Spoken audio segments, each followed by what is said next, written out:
예수님께서 우리에게 거룩의 삶을 가르쳐 주시면서 우리에게 말씀하신 내용이 마태복음 5장에 기록되어져 있는 말씀처럼 우리에게 온전하라라고 말씀합니다. 하나님께서 예수 그리스도를 통해서 우리에게 가르쳐 주신 삶의 모양, 그 모습은 온전함이어야 한다라는 말씀인데, 그러려면 우리의 삶에 무엇을 잘 다룰 수 있어야 하겠습니까? 죄의 문제를 분별하고 또 죄를 해결케 하시는 그 은혜 안에서의 삶을 오늘 우리가 누리며 살아갈 때 우리는 진정한 의미의 온전함, 그것을 누리며 산다라고 말할 수 있을 겁니다. 그런데 죄를 생각해 보면 누구나 다 알 수 있는, 혹은 누구에게나 다 보여지고 드러나는 죄가 있는가 하면 우리 내면에 나 홀로 알고 있는 나만의 그런 연약함과 죄의 문제도 있다는 것을 우리는 인식하며 살죠.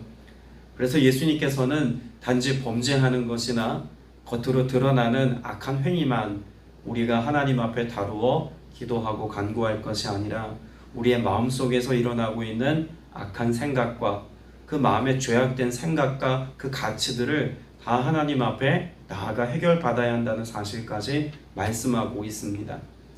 애초에 하나님께서 이스라엘 백성들에게 할례를 말씀하실 때도 육체의 할례를 우리에게 행할 것을 말씀하신 규례가 성경에 있음을 보지 않습니까? 그런데 신명기 말씀을 통해서 예수님이 교훈하시는 할례는 몸의 할례만큼이나 무엇 하라고 말씀하고 있을까요? 그 마음에 할례를 받아야 한다라고도 말씀하고 있습니다.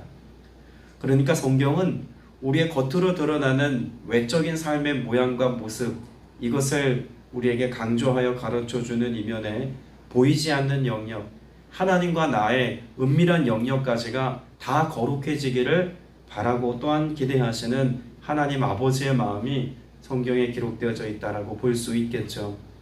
자, 그런 점에서 레위기, 오늘 우리가 읽은 15장 그리고 어제 보았던 14장은 우리의 삶의 겉으로 드러난 죄악, 혹은 우리 안에 있는 내밀한 죄악까지 하나님 앞에서 정결하게 하신다는 사실을 잘 보여주고 있다는 점에서 함께 묵상해야 될 귀한 말씀입니다. 우리가 계속해 보고 있습니다만 레위기 13장에서 이미 이 나병이나 혹은 유출병과 같은 이 성결의 문제에 질병을 언급하고 있는 이유는 그 질병을 통해서 우리의 삶에 깨어짐의 영역을 가르쳐주기 위함이라는 것을 어제도 우리가 보았습니다. 그래서 하나님과의 관계, 또 사람들과 이웃들과의 사회적 관계, 나와의 관계가 깨어지게 하는 질병이 바로 이 나병이었다라고 하는 것을 우리가 보았죠. 그런데 오늘 이 유출병이라고 하는 질병도 결국은 다른 사람을 감염시키는 감염병의 일종입니다.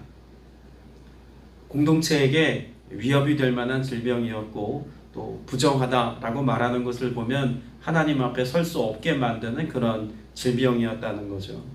그러면 왜 성경은 그 무수히 많은 질병들 가운데 굳이 나병이라고 하는 질병과 유출병이라고 하는 질병 딱 두 가지만 언급하여서 정결한 삶에 결부하여서 말씀하고 있을까요? 자, 어제 보았던 나병의 경우는 어디에 생긴 질병입니까? 피부에 생긴 질환이죠. 그래서 겉으로 드러난, 그러나 그 질환이 감염이 되어서 다른 사람들에게 위협이 되고 공동체를 무너뜨릴 수 있는 매우 위협적인 질병의 하나였음을 우리가 함께 보았고 또 그 의미도 살펴보았습니다. 유출병이라고 말하는 이 내용은 어디에서 생겨난 질병일까요? 피부 겉으로 드러난 것이 아니라 몸에 가려워진 영역 속에서 드러난 질병입니다. 2절 말씀에 보면 이스라엘 자손에게 말하여 이르라 누구든지 그의 몸에 유출병이 있으면 이라고 기록하고 있습니다. 우리말 성경에는 몸이라고 되어져 있습니다만 여기 몸이라고 하는 이 단어는 정확하게 번역을 하면 사람 몸 중에서도 생식기입니다. 남자의 여자의 생식기를 다 이야기하는 단어로 몸이라는 단어를 쓰는데 유출병이라고 하는 것은 결국 어떤 의미냐면 몸 안에 있는 것이 몸 밖으로 흘러나오되 이것이 조절되지 않아서 생기는 질환, 그런 질환을 의미한다는 것입니다. 여러분, 이 질환은 사람들에게 드러나지 않는 감추어진 영역 가운데서 생겨난 질병이죠. 그래서 레위기 14장에 나타나 있는 이 나병의 경우는 그 질병의 문제가 겉으로 드러나고 사람들이 확연히 알 수 있기 때문에 이 질병을 다룸에 있어서 반드시 누구에게 점검받게 되어 있습니까? 제사장에게 가서 점검받고 또 그것이 다 회복되어지기까지 7일 그리고 또 다시 7일 그렇게 여러 차례 거듭되어지는 진단과 진찰을 통해서 회복을 명하시는 하나님의 은혜 안에서 회복되어지고 나면 다시 진영 안으로 들어오는 질병임을 보았습니다. 그런데 15장에 기록되어져 있는 정결과 관련된 두 번째 질병인 유출병은 제사장에 가서 보이라는 규례가 없습니다. 이 규례는 내밀한 우리의 죄성을 다루고 있기 때문에 그래요. 사람의 몸 중에서도 은밀한 부위를 다루고 있다는 점에서 이걸 사람들에게 드러내고 보여서 진단받을 수 없다는 거죠. 이건 누가 진단하고 누가 진찰하는 겁니까? 나 스스로가 이 질병에 관해서 진단하고 진찰해야 한다는 이야기입니다. 제사장에게조차 도움받을 수 없고 내가 분별하고 진단해야 된다는 거예요.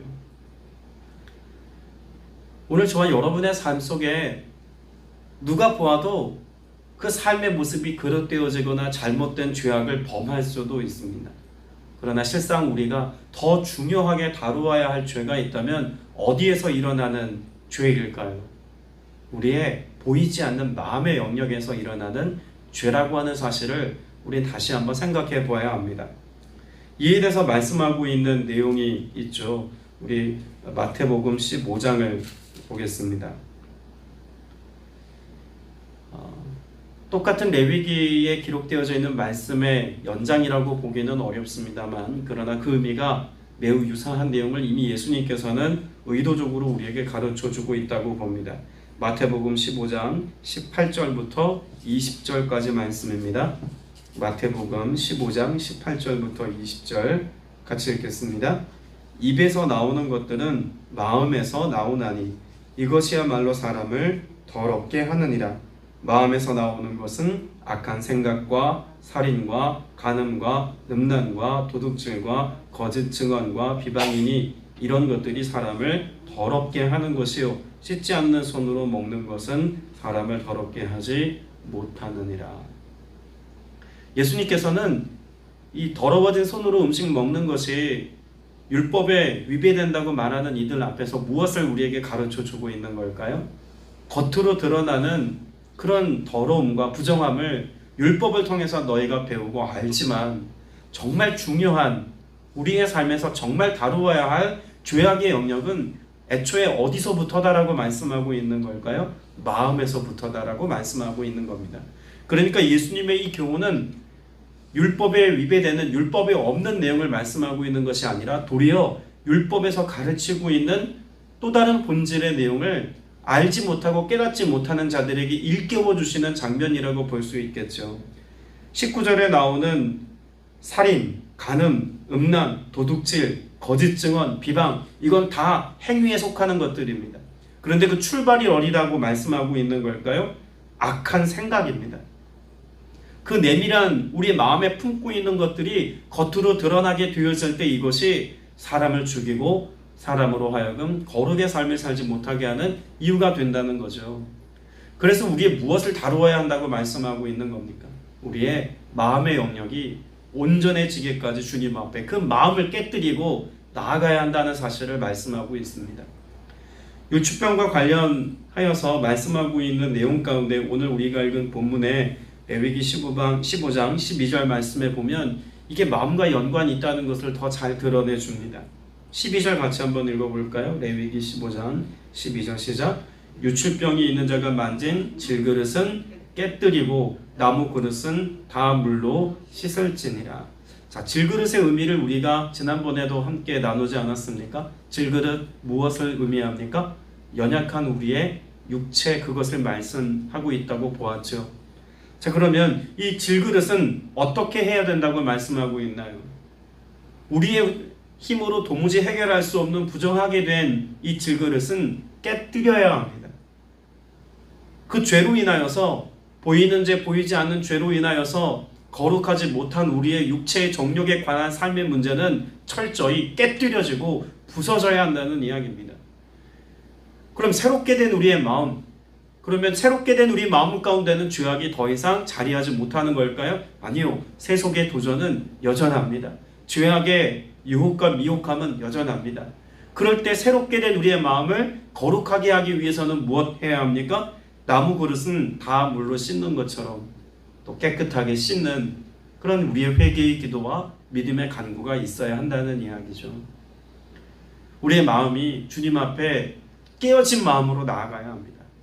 그리고 깨어진 마음을 새롭게 하시는 은혜를 누렸다 할지라도 우리의 마음 가운데 근심과 걱정과 우울함과 답답함, 수많은 우리 안에 일어나는 부정의 생각들과 우리를 힘겹고 두렵게 만드는 그 모든 것들로부터 우리가 정결함을 입고 온전해지고 담대해지고 강건해지기까지 주님께서 우리를 만져주시고 우리를 깨끗하게 하시는 은혜 안에서의 삶을 오늘 또 우리가 누리며 살아야 할 줄로 믿습니다. 이 은혜를 구하기 위해서 우리가 또 오늘 모여서 예배하고 기도하는 것 아니겠습니까? 그런데 우리가 말씀 속에서 한 가지 놀라운 사실을 발견할 것이 있습니다. 출애굽 레위기 15장은요 성경 전체를 통틀어서 부정하다는 말이 제일 많이 나옵니다. 사실 몇 구절 안 되는 그런 33절까지의 말씀입니다만 레위기 안에서 그 어떤 본문보다도 부정하다는 말이 계속 반복되는 말씀인데 만지는 것마다 족족 부정합니다. 자, 그럼 유출병과 관련해서 신약 성경에 예수님께서 이 문제를 해결하신 사건이 있을까요? 우리가 잘 알고 있는 한 사건이 있습니다. 예수님께서 죽어가는 어린 여자아이를 고치러 가던 길에 12해를 혈루병으로 앓았던 여인이 예수님 뒤편으로 와서 그 옷자락에 손을 대어서 그 유출병이 고침받는 그 혈루의 근원이 마르게 되었던 그런 기적적인 사건을 마가복음 5장에서 기록하고 있죠. 자, 마가복음 5장 보겠습니다.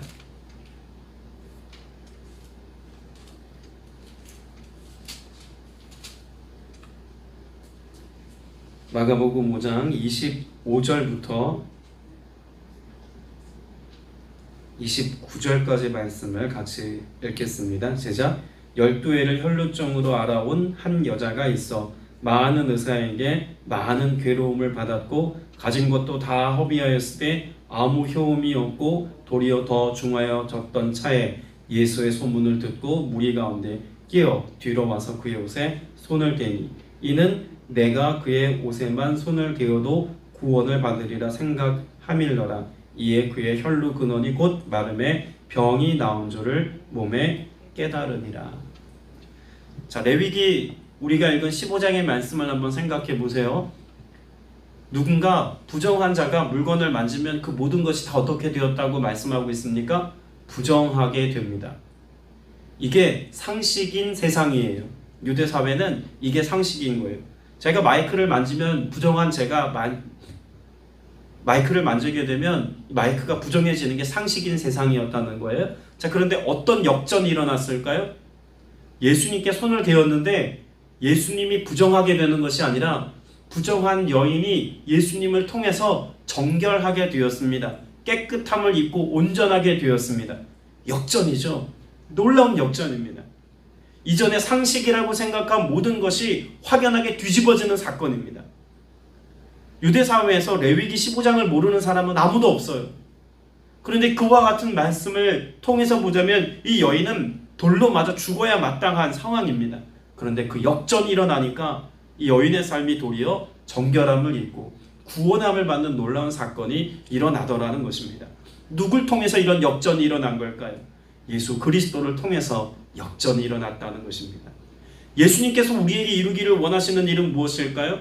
죄 많은 우리가 우리 스스로 해결할 수 없는 겉으로 드러난 그런 연약함의 죄뿐만 아니라 내밀한 죄까지 다 주님 앞에 가지고 나아가면 예수 그리스도를 통해서 예수 그리스도를 만진 여인의 모습과 같이 오직 예수 그리스도의 은혜 안에서 진정한 회복과 치유의 역사가 우리의 삶에 일어난다는 것을 분명히 말씀해 주고 있습니다. 자, 그러면 구약 성경에는 이런 모델이 없을까요? 이런 예수님에 관한 말씀을 성경에서 이미 예시하여 말씀한 구절이 있을까요? 우리는 이미 보았습니다. 출애굽기 강해할 때 함께 나누었던 말씀인데 기억이 안 나시죠? 네, 그의 은혜입니다. 출애굽기 말씀을 보겠습니다. 29장입니다. 출애굽기 29장 37절 말씀입니다.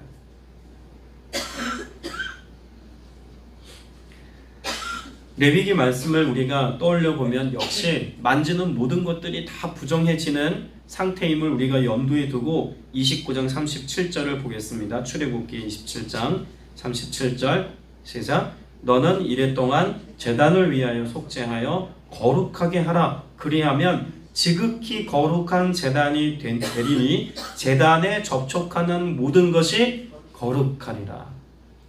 제단을 위해서 무엇하라고 말씀합니까? 속죄하여라고 말하죠. 그 속죄의 은혜가 있는 이 제단을 뭐라고 말하고 있냐면 지극히 거룩한 제단이라고 말합니다.